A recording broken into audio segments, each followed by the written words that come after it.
Hey guys, welcome to another video. Today I'm doing my Royal Rumble results. So I'm just going to jump right into it. Um, so, um, I'm going to be going through who won each match. And as for the Royal Rumble matches, I'm just going to announce each entrant. But I'm not going to tell you guys like how long each person was in there, who they got eliminated by, all of that. Because I feel like that would just take a bit too long. So I'm just going to talk about all of the entrants in each Rumble match and obviously who won each match. So the first match of the night, I was kind of surprised by this because usually every year at the Royal Rumble, the last match of the night was always the men's Royal Rumble match. But this year, the men's Royal Rumble match actually opened the show. Except 2018. 2018, the women's Royal Rumble match closed the show, obviously, where it was like first ever, so it kind of like was a must that they would close the show in 2018 because obviously it was first ever Women's Royal Rumble. But every year since then, and besides that, the Men's Royal Rumble has always closed the show as far as I know. So anyway, I'm just going to jump right into it. Like I said, the first match of the night was the Men's Royal Rumble match. I almost gave away the winner for a second. So, I'm going to go through who entered at what number, and then I'm going to announce the final two, and then who won, of course. So, entrant number one was Gunther. He was actually the longest person to be in the Rumble this year, which was for an hour, 11 minutes, and 40 seconds. I think that's like a record. I think that's the longest time anyone has ever been in a Rumble. So good for him. Sheamus did quite well too. He entered at number 2 and lasted 52 minutes and 33 seconds. Entry number 3 was The Miz, and then Kofi Kingston, and then Johnny Gargano, Xavier Woods, Karrion Kross, Chad Gable, Drew McIntyre at number 9, which a few hours before the show started, Drew McIntyre, I went on, I can't remember if it was Instagram or Twitter or something, but I watched Drew McIntyre pick out his number, like what number he was entering in, and I knew it was kind of like on the lower side, like under 15, I think, because I saw his face and he said, "This is bad news," and then just walked away. So I knew it was like somewhere in the lower numbers, so it was number 9. Usually, people that enter under numbers like 15 and under, they usually get if they end up lasting until the very end of it, like Gunther did, they usually get like pretty tired easily because they're in there so long. And usually not many people win in the early spots, like 1 to 15, so, as far as I know. So, yeah, obviously there have been winners from, like, the number 1 and 2 spots and stuff, and, like, up to 15, but usually, as far as I know, every single Royal Rumble, the winners have always been in, like, the later spots, like 15 to 30. But Drew didn't win. I'll say that. Number 10 was Santos Escobar, then Angelo Dawkins, Brock Lesnar, Bobby Lashley, Baron Corbin, Seth freaking Rollins, Otis, Rey Mysterio, Dominic Mysterio, which Rey Mysterio, technically we only had 29 men in this year's Royal Rumble, but it is what it is, you know. Rey Mysterio's music hit. He was at 17, and he just didn't come out. So I didn't know what was going on, and then Dominic entered right after him at number 18,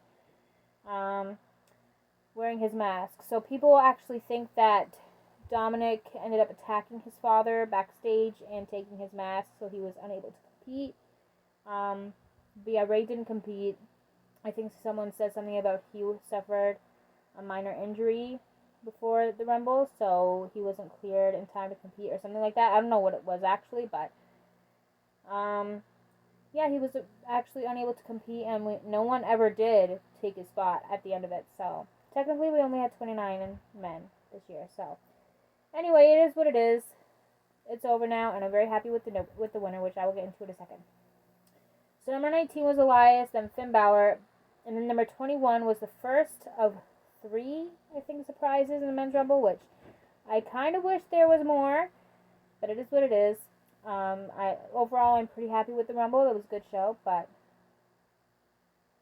yeah, moving on. Anyway, like I said, 21 was the first of 4 No, 3 surprises. I was counting number 30 as a surprise, but it wasn't. So I was kind of expecting the other 2 surprises to be in the Rumble, because a lot of people have mentioned their names, and they both of them were actually in my entry predictions video and on Instagram, because I posted my entry predictions for both Rumbles on there as well. But number 21 was a huge surprise. I wasn't expecting him. I was very happy that he was in it, but again, I was not expecting it. But number 21 was Booker T. A very pleasant surprise, definitely. Number 22 is Damian Priest and Montez Ford. Edge was number 24, so he returned as well. Austin Theory was 25. 26 was Omos. Braun Strowman, Ricochet. The third and final surprise was number 29, and that was Logan Paul. A lot of people don't like him, and a lot of people weren't that happy with that he was in the Rumble, but I was actually very happy and pretty, I wouldn't say surprised because I was kind of expecting him, but yeah, I was actually pretty happy he was in the Rumble. I'm a huge fan of Logan Paul. I know a lot of people don't like him, but I do. Come at me if you want. I don't care, but that's just my opinion. I like the guy. And the final entrant was Cody Rhodes at number 30. So no Rock. The Rock didn't even appear at the end of the show. I'm just saying that right now. But the winner, the match lasted an hour, 11 minutes, and 42 seconds with surprise, well, no surprise here, Cody Rhodes winning. I was very surprised, not very surprised, I was very happy, I should say, with Cody Rhodes winning. I wasn't really surprised, because I know a lot of people had mentioned it, and it was very highly rumored, and it turns out that The Rock was supposed to be the original winner of the Rumble this year, but Cody Rhodes was kind of like a backup winner, so if The Rock couldn't make it, and The Rock wasn't in shape in time, he's always in shape, come on now, then Cody Rhodes would have won. So, looks like The Rock couldn't make it, and Cody Rhodes was a backup, so. But I'm very happy with either The Rock or Cody winning, so. I'm very pleased with that outcome. Next was LA Knight versus Bray Wyatt in the Mountain Dew Pitch Black match. It lasted 5 minutes and 5 seconds, which, no surprise here, Bray Wyatt won. Next match was Bianca Belair versus Alexa Bliss for the Raw Women's title. The match lasted 7 minutes and 35 seconds with Bianca Belair winning. Next was the Women's Royal Rumble match. It lasted an hour, 1 minute, and 3 seconds. And the entrants were... There were more surprises here in this one than in the men's one. I love me some surprises in the Rumble. But anyways, number 1 was Rhea Ripley. Number 2 was Liv Morgan. I feel like Liv Morgan should have entered at number 1. It kind of would have made more sense, but you know what? It is what it is. She did enter in the early number, which kind of made sense to me based on what she's been saying the past couple weeks. How she wanted to enter like really, really early in it, like number 1 spot even, and win the Rumble and overcome all 29 women. But it is what it is. She still came out at number 2 spot, so one of the first 2 to come out, so it's fine. Also, Beth Phoenix, I don't think was in the Women's Royal Rumble, but she did make an appearance during the Men's Royal Rumble. Rhea Ripley kind of attacked Edge a little bit, and Beth Phoenix got her revenge on her and speared her. So, moving on. Number 3 was Dana Brooke, and then Emma, Shayna Baszler, Bayley, B-Fab, which we don't get to see her wrestle very often, so it's actually very happy and excited to see her wrestle. The first surprise in the Women's Royal Rumble, number 8, was NXT's Women's Champion, Roxanne Perez, which I adore her, so.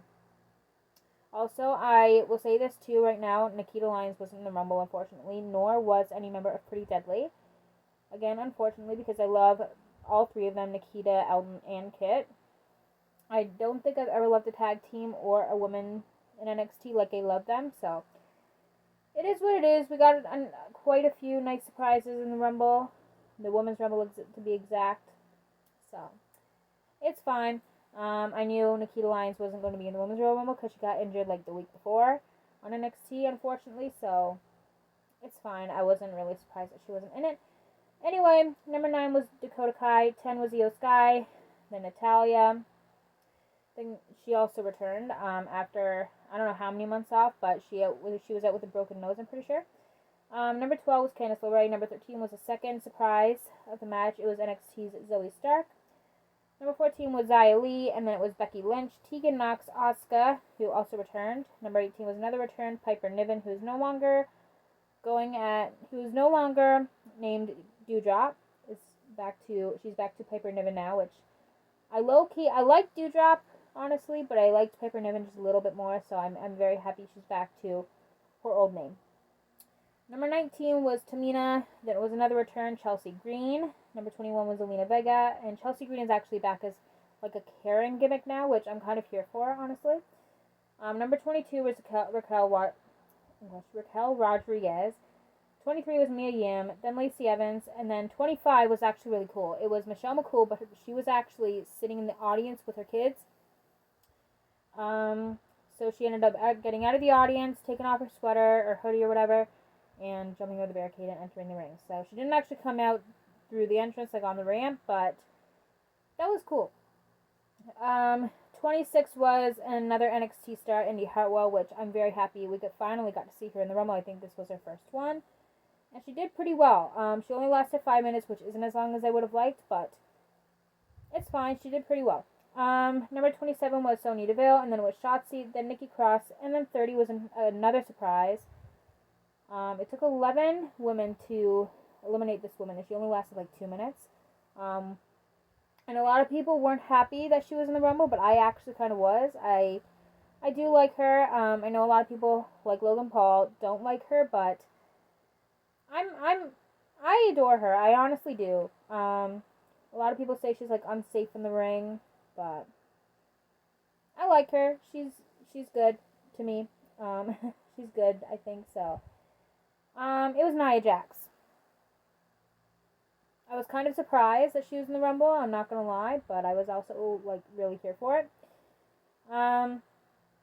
Anyway, like I said, the match lasted 1 hour, 1 minute, and 8 seconds.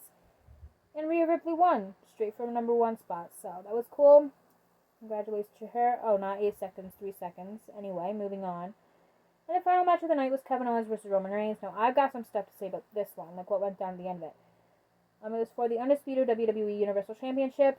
Roman Reigns won in 19 minutes and 15 seconds. And at the end of it, a lot of stuff went down. Roman Reigns and the Bloodline attacked Kevin Owens. Sami Zayn wasn't really here for it. You could tell by his facial expressions that he didn't really want anything bad to happen to Kevin. And then when they had Kevin Owens handcuffed to the ropes, Sami was like, no, this is too far, so he told Roman to stop, and Roman had a chair in his hands at the time, and then Roman told Sami to hit Kevin with the chair instead. So Sami was very hesitant about doing it, and then Roman just kind of like pushed his face back a little bit a few times, telling him like not be a coward, just do it. And then when Roman turned back around, Sami was just like, enough of this. And he hit Roman, giving Roman like flashbacks to the Shield when Seth turned heel on them. And Sami Zayn hit him in the back with a chair. And then Jimmy and Solo and Roman started beating Sami up. And then Jay walked out on the Bloodline, which I wasn't surprised that Sami turned on Roman. I was kind of expecting it. But I was not at all expecting Jay to walk out on that Bloodline. I was not. So that was kind of a big surprise. Because I know he was kind of like warming up to Sami a little bit in the past couple weeks. But again, I was very, very surprised when, probably most shocked I was the entire night when Jay walked out on Roman and Solo and Jimmy. But yeah, now Sami is going to face Roman at Elimination Chamber for the title. Which I cannot wait. That's in 2 weeks from tonight, so yeah, I'm very excited for that. Anyway, that is it for today's video. If you guys enjoyed it, give this video a thumbs up and subscribe if you'd like to see more content from me, and I will see you guys next week for another video, which I think might be a book tag. Bye, guys.